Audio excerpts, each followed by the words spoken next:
Olá, hoje é feriado, dia de camiseta, mas a gente está aqui trabalhando para mantê-lo informado. Amanhã é uma edição fresquinha no pós-feriado e vamos falar um pouco de política. O assunto que está dominando a pauta aí é o aumento dos combustíveis. E claro, esse assunto chegou ontem na sessão dos vereadores da Câmara de Rio Preto. Rodrigo, tudo bem? Você estava lá, né? Qual foi... Estou muito irritado aí com o aumento nos postos de gasolina da cidade, né? Sim, boa tarde ao amigo internauta que acompanha a gente nesse feriado, a você, Rogério, e a todos os colegas que estão aqui de plantão hoje, né? Então, Rogério, esse é um assunto que está incomodando muita gente, principalmente a gente vê muitos comentários nas redes sociais, e pelas redes sociais o vereador Renato Pupo foi provocado. Ele apresentou um requerimento que vai ser destinado aí ao Sindicato dos Revendedores de Combustíveis em Rio Preto. Esse requerimento deve passar pela aprovação da Câmara e o vereador quer saber quais são os motivos que levam aí os combustíveis, tanto o etanol e a gasolina, custarem mais caro em Rio Preto em comparação com algumas cidades aqui muito próximas, como Badibacite e Mirassol. O vereador aí, ele diz também que no próximo sábado deve ter um protesto na cidade, em que alguns consumidores irão em alguns postos daqui de Rio Preto para fazer um protesto aí, de que forma? Abastecendo 50 centavos, pedindo nota fiscal e gerar aí criar aí uma situação... Complicar a vida dos postos. No mínimo de constrangimento. E além disso também o Diário da Região trouxe hoje que o Procon está fazendo uma blitz, né, também aqui em Rio Preto, sobre essa questão dos valores que são cobrados aí pelas revendas aqui em Rio Preto. Percorreram 27 postos. O Procon está fazendo esse trabalho também por uma iniciativa da Câmara dos Vereadores, que montou lá atrás uma comissão especial para investigar essas oscilações de preço do litro do combustível em Rio Preto. Essa comissão ela é liderada, presidida pelo vereador Jean Dornelas, que já foi do Procon, que tem uma atividade voltada à defesa do consumidor, e o Procon visitou ontem 27 postos de gasolina na cidade, né?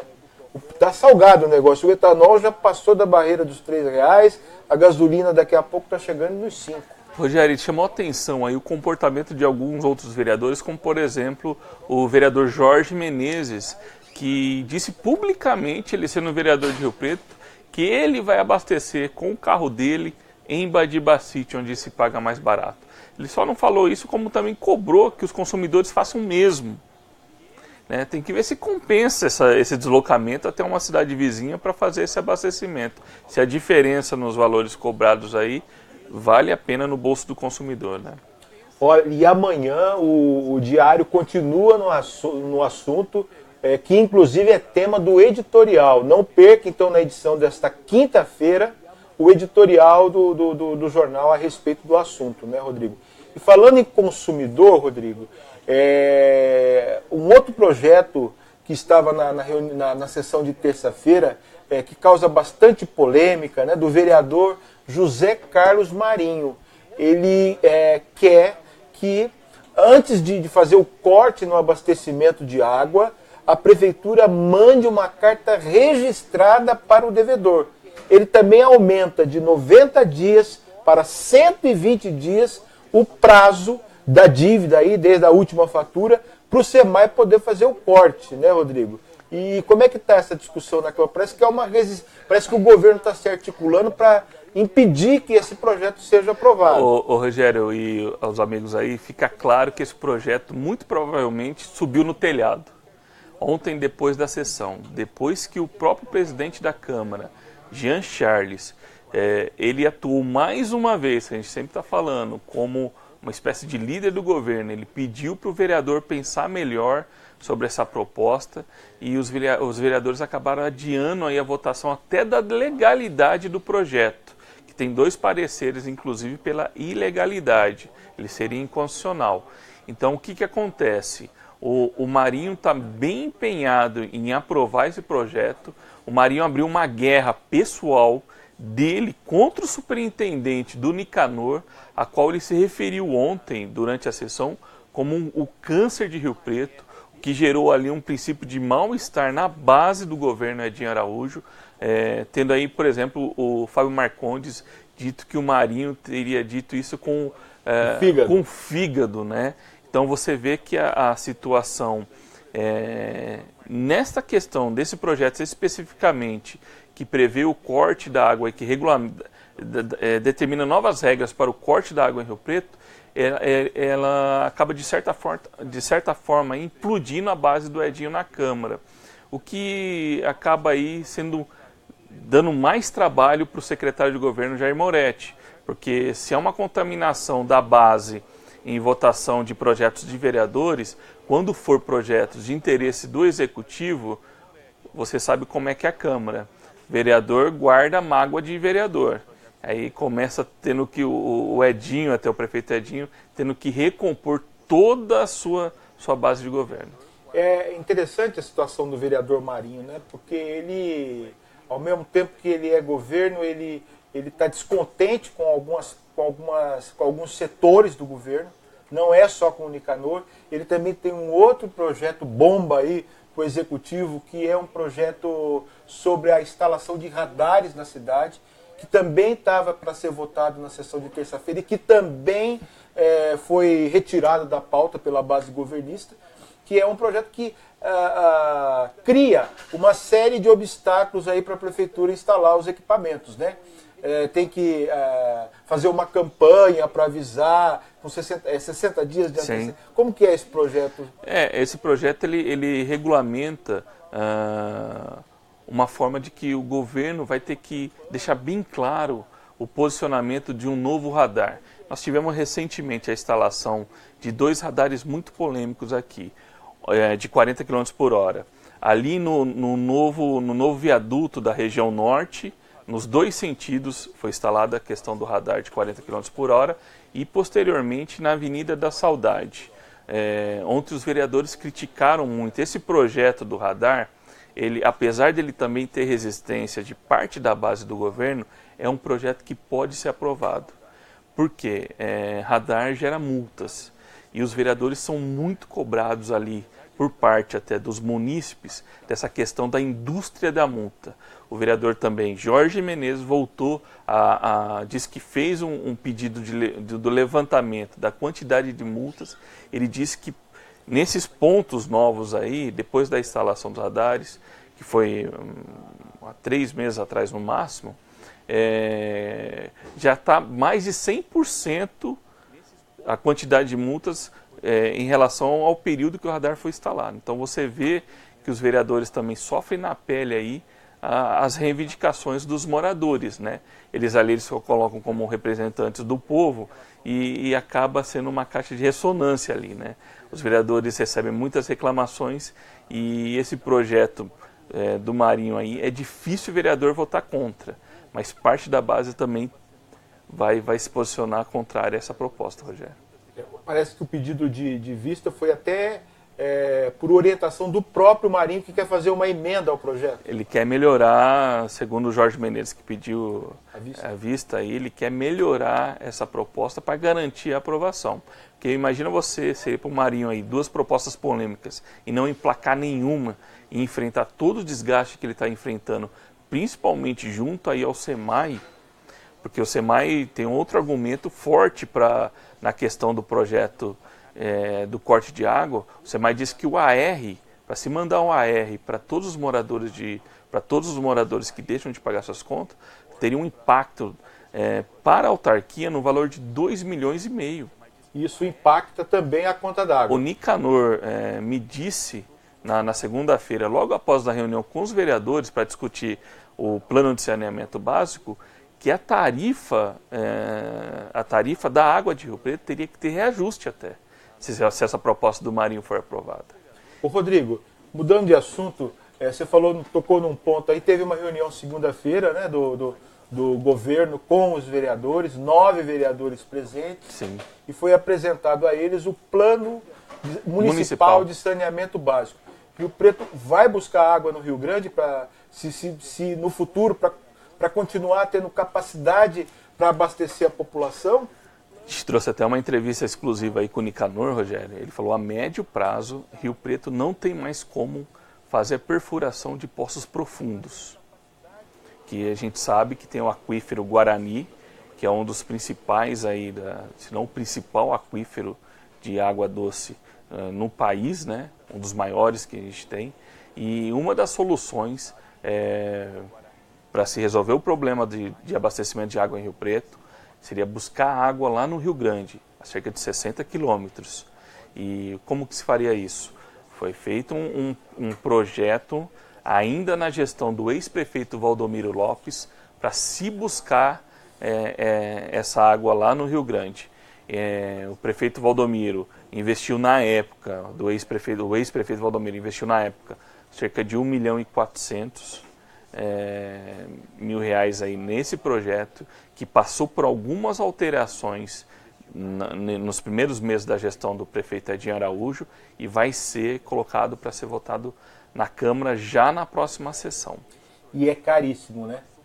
Não é só esse valor, esse projeto não é só de buscar a água lá no Rio Grande, tem outras intervenções no município. Só o projeto para buscar a água do Rio Grande, o próprio Edinho, numa entrevista que deu até para você em abril, disse que fica aí no mínimo uns 700 milhões, podendo chegar a 1 bilhão de reais uma obra como essa, porque envolve aí dutos, né? Daqui 60 quilômetros, daqui até o Rio Grande, é uma obra caríssima. Não dá a represa, o Nicanor disse que tem um limite para se explorar a represa, e esse limite aí ele não pode ser superado, porque os órgãos ligados ao meio ambiente vão cair em cima do SEMAI. Então é uma alternativa que eles buscam aí para resolver o problema. Isso porque o Edinho se vangloria, você sabe disso, que em 2000, quando ele assumiu o comando do Executivo, um dos principais desafios do primeiro mandato, do primeiro governo do Edinho, foi acabar aí com a falta d'água da cidade. E esse assunto aí agora, digamos assim, reciclado, ele volta numa uma outra roupagem aí para o governo Edinho. Aliás, abrindo um parênteses aí nessa história, essa discussão criou até uma ciumeira, né? Os Vaz de Lima, principalmente a Ivani Vaz de Lima, ficou meio enciumada, que se falou desse plano e não se deu o devido, na opinião deles, né, na opinião tanto dela quanto do deputado Vaz de Lima, que é marido dela, não se deu o devido crédito à Ivani, que foi superintendente do SEMAI. Ela ficou meio chateada, porque retomar a discussão, sendo que o plano, né, foi feito durante a gestão dela na autarquia, mas eu conversei ontem com o Nicanor, ele falou, não, no tempo todo a gente está dizendo que que esse plano foi elaborado na gestão passada, e eu vou dizer mais, a Ivani fez um excelente trabalho na autarquia. Palavras do Nicanor, mas o político, né, tem essa ciumeira, né, eu que fiz, que tá. Principalmente que a gente tem eleição ano que vem, né, Rogério? E muitos dos vereadores ali, que a gente percebe também a atuação de alguns vereadores na sessão. Alguns deles aí já estão pensando em 2018 e estão esquecendo que são vereadores de Rio Preto e devem atuar como tal. A gente vê a criação de alguns personagens, sabe? De olho nos votos do ano que vem. Como, por exemplo, o Anderson Branco, a todo momento, querendo ir para o enfrentamento com os colegas, e a gente vê os mais experientes ali, como o Paulo Paulera, o próprio Gerson Furquim, a maneira que se comportam durante as sessões. Só observando. Não querendo aparecer, né? A gente teve também, Rogério, até para a gente deixar informado os amigos aí que acompanham o Facebook do Diário, o adiamento da votação, que vai ser um teste na Câmara também, da ex-base do governo Valdomiro Lopes, das contas do Valdomiro referente ao ano de 2015. O Marco Rila, assim que começou a sessão, seria o primeiro projeto a ser votado. Ele pediu aí o adiamento da votação por 3 sessões. O o que foi acatado pelos vereadores. Porque o que acontece?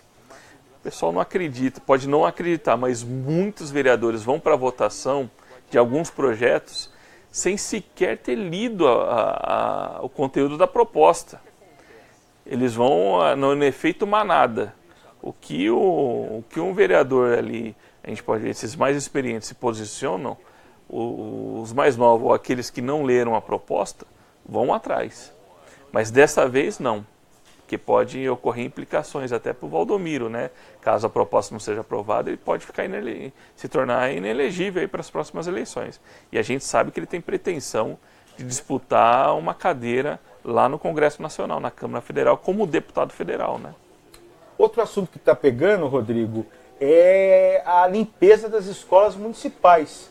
O que acontece? A Prefeitura de Rio Preto, por meio da Secretaria de Educação, ela terceiriza esse serviço. Contrata uma empresa que mantém uma equipe aí de funcionárias, né, para cuidar da limpeza. 457 funcionários. Só que a empresa que foi contratada no início do ano, porque a outra empresa que fazia o serviço não deu conta e desistiu, também não deu conta, sumiu e deixou o salário, e deixou os funcionários sem receber. As funcionárias, 457 funcionários sem receber. Um pepino, né, Rodrigo? Lá na Câmara ontem, esse foi um outro assunto bastante debatido. Os vereadores aproveitaram para criticar demais a empresa Masa, que não pagou o salário de outubro das servidoras, né, das funcionárias que fazem a limpeza nas escolas. Nós já ficamos sabendo aí que tem muitos professores e funcionários das escolas fazendo vaquinha para ajudar essas pessoas, para comprar alimentos em casa, porque a situação é muito difícil. A prefeitura tenta contornar a situação, porque vai acontecer de novo. A escola vai ficar suja, aí o que acontece? O prefeito Edinho Araújo, você sabe, ele é muito suscetível a críticas. Aí os pais vão reclamar, a imprensa vai cobrar e o governo está se mexendo. Tanto é que o Jair Moretti não é de reclamar. E ele reclamou para assessores da quantidade de problemas que ele tem tido que resolver. E um deles é essa questão da educação, que desde o começo do ano não se resolveu. A empresa saiu em abril, entrou essa Masa, até essa falta para resolver esse problema resultou na queda da ex-secretária Beth Sommeira. É isso que eu quero, desculpa, eu vou interromper, abrir um parênteses de novo. Em abril, quando a Beth Sommeira, uma educadora de renome, né, que veio de fora dos quadros da prefeitura, caiu, foi demitida, foi exonerada, né, o governo criou um ambiente como se ela fosse o problema, que a educação não estava indo bem porque ela não se adaptou, não conseguiu resolver os problemas, e era questão de uniforme, era questão de merenda, era questão da limpeza das escolas. Quer dizer, a mulher foi mandada embora como se fosse a grande causa, né, dos problemas da educação em Rio Preto. Acontece que abril, maio, junho, julho, agosto, setembro, outubro, os problemas continuam. Voltaram, né? Voltaram e nada se resolveu. Criou-se uma comissão especial, formada uma força-tarefa, formada por vários secretários ali para tentar socorrer a secretaria, secretário de Planejamento, o Israel Sestari, de Obras. De administração, principalmente. Uma equipe da Procuradoria-Geral. No caso do contrato da Masa, o Luiz Roberto Chiesa, o secretário de administração, deu uma força muito grande. E os problemas permanecem, a secretaria continua uma bagunça e a Beth Sommeira saiu aí como responsável, e não era. Na época, estamos chegando à conclusão que a Beth Sommeira talvez tenha sido mais uma vítima dos problemas que tem na Secretaria de Educação. Né? Então, desta vez, até a Prefeitura divulgou uma nota ontem sobre o assunto, de que vai usar o valor que tem no contrato aí que a empresa depositou para assumir o serviço, a Masa, para pagar os 22 dias até o dia 22 desse mês para garantir o pagamento para os funcionários. Perfeito. Mas não resolve o problema. É uma medida paliativa, e agora, quem vai assumir Sim. E esse buraco que vai Porque- ter? Vai ser um porque- contrato de emergência? Como vai ser? Porque vai precisar contratar outra Rogério, empresa. porque olha só, Quem vai limpar a escola enquanto isso? essas funcionárias, elas continuam trabalhando, trabalharam essa semana e tal, sem a garantia de recebimento do salário. O que é dito? O que professores comentam? Que elas têm a esperança de que vai haver uma outra empresa que vai substituir a Masa e elas vão continuar no cargo. Mas assim, não há uma garantia. Se vier uma empresa que promova aí a troca de todo mundo, aí o que mais incomoda é que estoura sempre do lado mais fraco. As pessoas ficam sem receber os direitos trabalhistas, Gente simples, né? de pessoas que precisam do emprego, né? Nós já ouvimos aí um exemplo, uma mãe que tem 4 filhos, o pai infelizmente ficou desempregado por conta da crise e depende do salário de R$ 900 para pagar as despesas da casa, fazer as compras e tudo mais, né? Então é uma situação muito difícil. E que ontem recebeu várias críticas do governo, dos vereadores. E os vereadores alertam aí o governo Edinho Araújo para não errar mais uma vez nessa situação. Porque o estrago da imagem da gestão do Edinho está feita. Com a saída da secretária Beth, vem se somando aí a mais um tropeço que seria de novo a escolha de uma empresa. Porque até o vereador Fábio Marcondes comentou, não adianta nada chamar outra empresa cujo valor for mais ou menos parecido com a Masa. Que não dá conta depois de Parece fazer que o o serviço. contrato aí Tá defasado. nos patamares atuais ele seria inexequível, né? Perfeito. E ao mesmo tempo contratar uma empresa em caráter emergencial, os valores também são muito elevados. Então tem que achar em uma decisão de bom senso para garantir que o serviço não seja interrompido nas escolas, que é o que importa no momento, né? Claro. É isso aí, gente. Vamos encerrando aqui mais uma edição, né, desse nosso bate-papo sobre política, sobre o que está rolando em Rio Preto, entre vereadores, prefeito, administração pública. E a gente está de volta na quarta-feira que vem. Rogério, mas só para fazer um parênteses, não esquecemos não. Estamos trazendo novidades aí sobre a questão da escola sem partido, hein? Exatamente. Acompanhe, não perca amanhã a edição impressa do Diário da Região e a online também, evidentemente. Muito obrigado pela sua audiência e um bom feriado. Um abraço, pessoal. Acompanhe, não perca amanhã a edição impressa do Diário da Região e a online também, evidentemente. Muito obrigado pela sua audiência e um bom feriado. Um abraço, pessoal.